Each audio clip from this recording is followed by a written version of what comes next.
السلام عليكم ورحمه الله تعالى وبركاته. مرحبا بكم في مطبخ عبير. ان شاء الله اليوم راح نديرو واحد دي ميني كيك ساهلين بزاف وشابين. واش راح نحتاجو في الوصفه؟ هنا عندي راني دايره مبشور تاع الليمون، هنا عندي 2 حبات تاع البيض، نص كاس تاع السكر، نص كاس حليب، نص كاس زيت، كاس تاع الفارينه، وهنايا يعني عندي 2 كيسان تاع الفارينه عفوا، وهنايا 2 ملاعق كبار تاع الكاكاو، وعندي 2 خميره كيميائيه. مقادير بسيطه، نبداو على بركه الله. بسم الله. هنا عندي 2 حبات تاع البيض،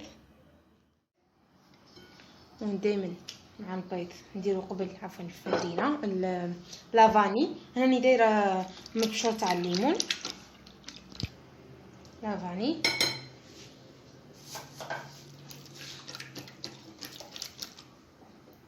كاس قل ربع، قل ما ماشي قل كامل ربع، ولكن قل شويه.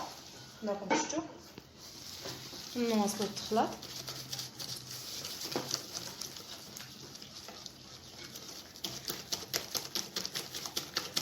هذه انايا الزيت تاع التشينا هو اللي راكم تشوفوا فيه هنا.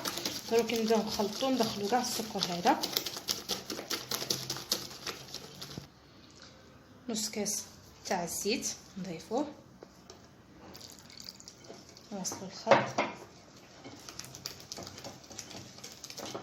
اقتصاديه ما فيهاش صوالح بزاف، كلشي موجود في الدار. نزيدو نص كاس تاع الحليب،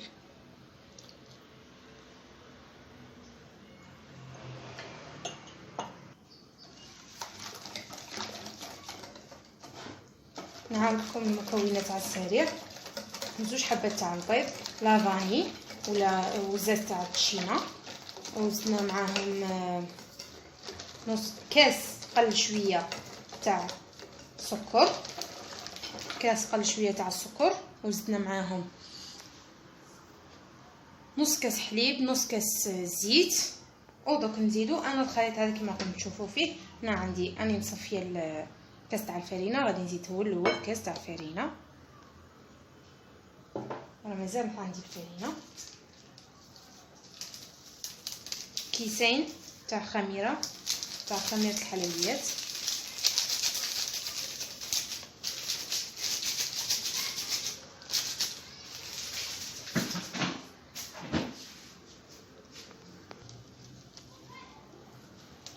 بغيت نقسم النص، وحدين نديرهم فاني، وحدين نديروهم شوكولا. دوك تشوفوا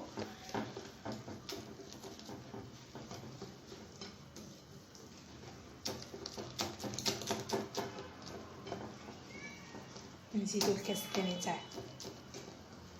الثاني تاع الفارينه. كما راكم تشوفوا هنايا بعد ما طابوا دخلنا فيهم كوردون ولا باش تشوفوهم تيستوه بلي لا طابوا ولا لا. يخرجوا هنا شفت تلقاوه طابوا 50 دقيقه بالتمام يكونوا طايبين باذن الله. هنايا كما قلت لكم ابتي فو، كما هنايا انا وجدناهم هاهما كما راكم تشوفوا. زدناهم شوكولا، هذه شوكولا ماشي واجده، هذه صنعتها هنايا في الدار. رانا درك نخليكم الرابط تاعها في صندوق الوصف. ما تنساوش اللايك والاشتراك في القناه وتفعيل خاصيه الجرس عفوا باش يوصلكم كل جديد. تهلاو في روحكم، الى ملتقى اخر ان شاء الله، والسلام عليكم ورحمه الله.